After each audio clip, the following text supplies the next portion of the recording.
Welcome back. We recently returned from a trip to Cairns where we went to shoot some in-flight video for Compass Airlines, and I was really quite amazed. It's about 4 years since we've been to Cairns.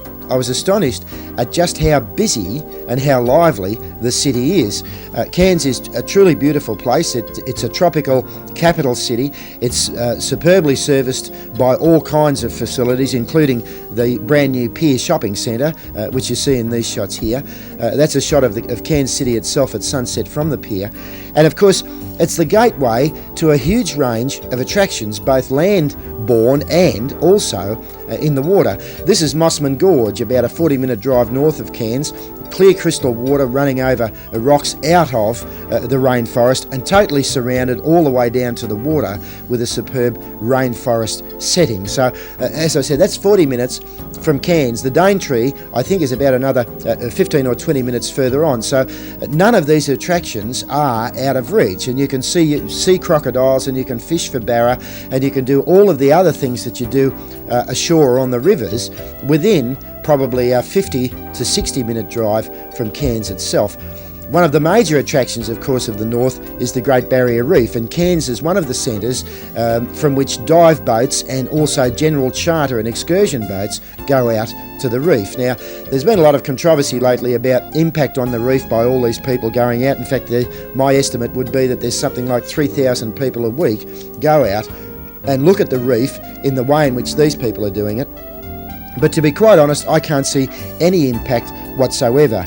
All of the cruise boat and dive boat operators are extremely responsible about what they do. They're all conservationists in their own way, and they all make sure that on the way out you are well and truly instructed, and whilst you're there you're supervised so that there's no environmental impact. Now, what you're looking at here is a scuba dive course, and this is another aspect of the Barrier Reef and of the last 3 or 4 years in these areas on the North Queensland coast, is the fact that it's possible for just about anybody who has medical qualifications that allow them to hold a driver's licence to do a scuba course. These can be done quite rapidly. They're extremely comprehensive and thorough, and they can take you into the upper reaches of that incredible water wonderland. And here's some indications of the sort of things that you can see there. This is a wrasse, which is around about 1.5 metres long, and I would estimate probably weighs about 60 or 70 kilos. Now, he's as tame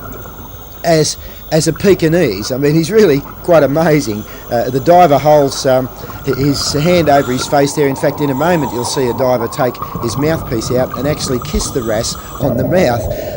Now, when you think about that, and you think about some of the movies that we've seen over recent years about the dangers of the denizens of underwater, and here's a moray eel, which is definitely a case in point. Again, as tame as a puppy dog. This really blows all of those myths out of the water, and it gives you some idea of just how benign and how friendly an environment the underwater world is, particularly as it's exemplified by the Great Barrier Reef. Now, it was a beautiful trip. The weather wasn't too kind to us. We had the great pleasure, by the way, of seeing some rain while we were in Cairns. On the Gold Coast, we haven't seen that for months and months, but it was a beautiful trip, and it gave me an opportunity to once again realise just what a superb place North Queensland is, and particularly as it's exemplified by Cairns, and the way in which the operators up there are responding to the overall requirements of tourists from all over the world. Compass Airlines have opened up the north with their cheap airfares. They've brought flying to Cairns well within the reach of just about anybody who can conceive of the idea. Those airfares go along hand in hand with packages, accommodation packages, that make it possible to stay there very reasonably.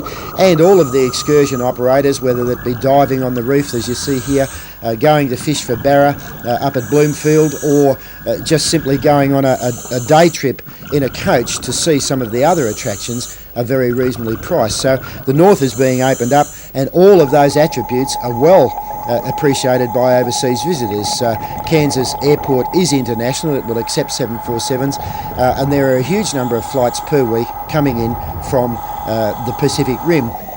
So Here is an initiative which has been taken by the locals to overcome the problems caused by the airline strike of 12 or 18 months or so ago, to open up their area and to offer it to a huge number of people from virtually all over the world. So next time you fly Compass, have a look at the videos. Compass are very serious about the fact that they provide a video monitor for every 6 rows of seats, and you can look at some of our material and some other very entertaining material, particularly on Cairns over the next month or so when you fly Compass. We'll be back right after this break.